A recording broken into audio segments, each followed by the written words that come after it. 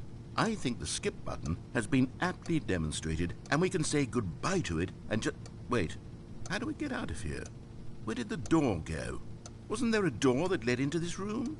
I do feel quite certain that there was one here before. How else would we have gotten into the room in the first place? I don't think one can enter a room without a door of some sort, or a window or something like that. Do you see a window anywhere? A porthole?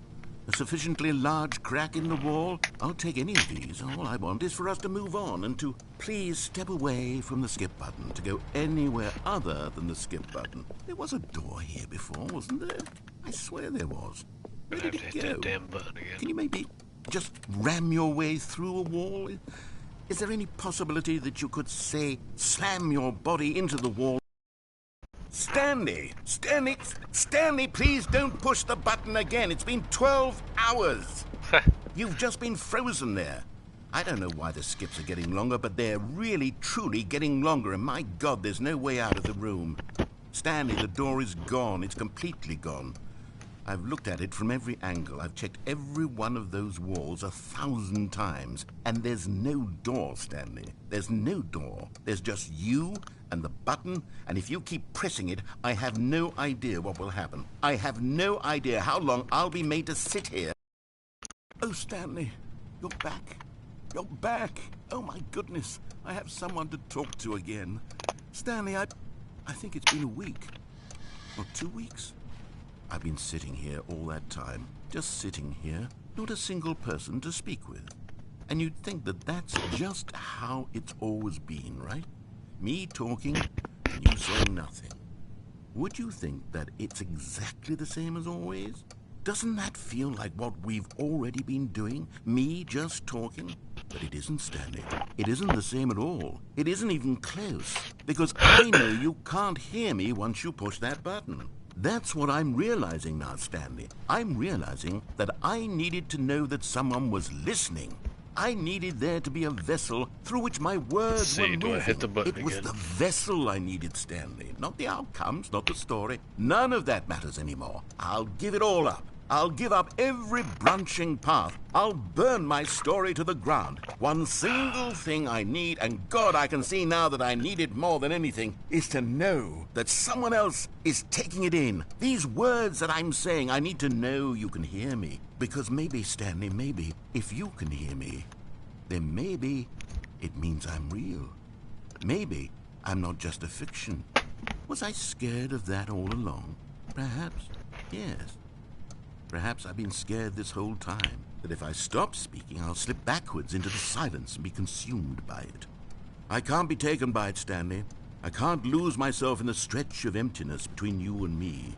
When you press that button, you're still right there, but I know you're so tremendously far away. And in those moments, the emptiness folds itself outward in between the two of us, and I am suspended in its unyielding Here for you, baby. I can feel the edges of my reality curdling inward and decaying. This is the Stanley Parable. I can tell that I am becoming deep in less it right and now. less real. Yet to speak to you now, I am alive. I am truly and completely here. I am a being. I am someone. I am something. I am being listened to. I am being recognized. The emptiness between us has collapsed, and I feel right now like I am not a work of fiction. I feel as though I occupy space in this world again, and I have cast a shadow onto the wall. You see what I'm saying, don't you? You can see what this means to me.